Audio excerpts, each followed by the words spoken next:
Assalamualaikum warahmatullahi wabarakatuh. Saya Ra'fa Jamilah Sa'ada, STHI MTHI, peserta PKDP PTP UIN Alauddin Makassar 2025. Tahukah kamu bahwa sebuah hadis dianggap sahih? Para ulama harus mengkajinya dari dua sisi utama. Yuk, mari kita mempelajari struktur hadis. Sebelum kita mempelajari struktur hadis, maka ada baiknya dulu kita mempelajari apa itu hadis. Pengertian hadis adalah segala perkataan, perbuatan, takrir Nabi Muhammad SAW setelah diangkat menjadi Rasul dan dijadikan sebagai sumber ajaran Islam kedua setelah Al-Quran.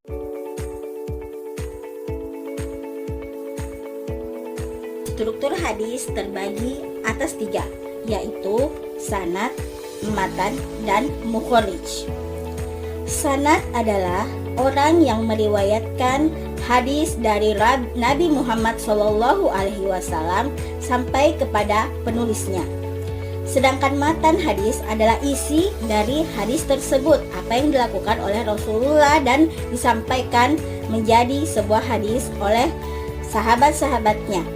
Mukharij adalah orang yang mengumpulkan hadis, kemudian menelitinya, dan kemudian membukukan hadis tersebut.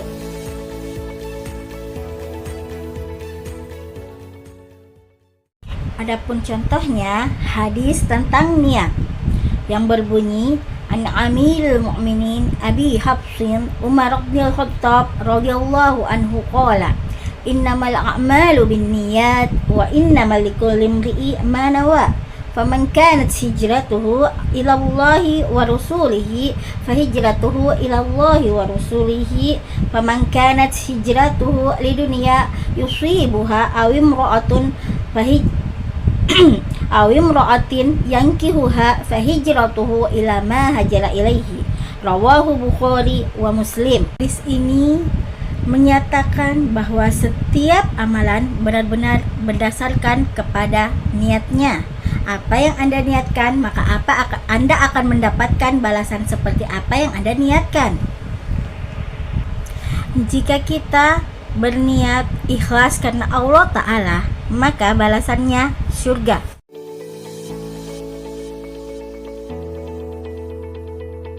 Kalimat innamal a'malu binniyat yang artinya sesungguhnya setiap amalan tergantung kepada niatnya dilihat dari sudut pandang Al-Manwi, yaitu berarti amalan.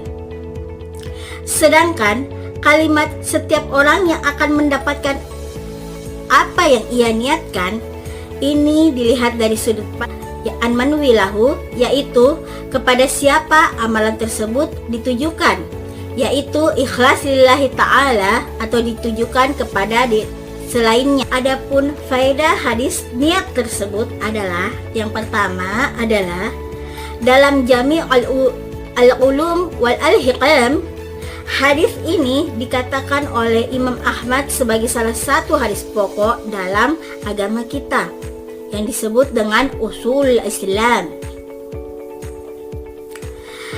Imam Ibnu Daqiq Al-Id dalam syarahnya menyatakan bahwa Imam Syafi'i mengatakan kalau hadis ini bisa masuk dalam 70 bab fikih.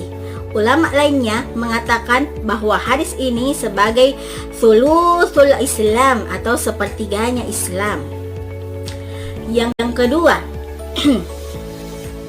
tidak mungkin suatu amalan itu ada kecuali sudah didahului oleh niat. Adapun jika ada amalan yang tanpa niat, maka tidak disebut sebagai amalan, seperti amalan dari orang yang tertidur atau gila. Sedangkan orang yang berakal tidaklah demikian. Setiap beramal pasti sudah memiliki niat.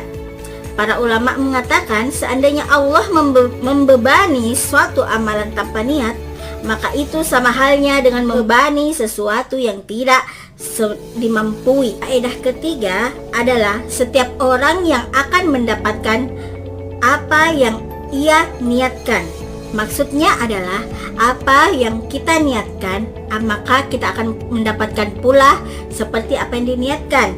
Jika kita niatnya ikhlas, maka kita akan mendapatkan pahala. 4. Niat itu berarti bermaksud dan berkehendak. Letak niat ada di dalam hati. Ibnu Taimiyah rahimahullah berkata, niat itu letaknya di hati berdasarkan kesepakatan ulama. Jika seseorang berniat di hatinya tanpa dilafazkannya dengan lisannya, maka niatnya sudah dianggap sah berdasarkan kesepakatan para ulama.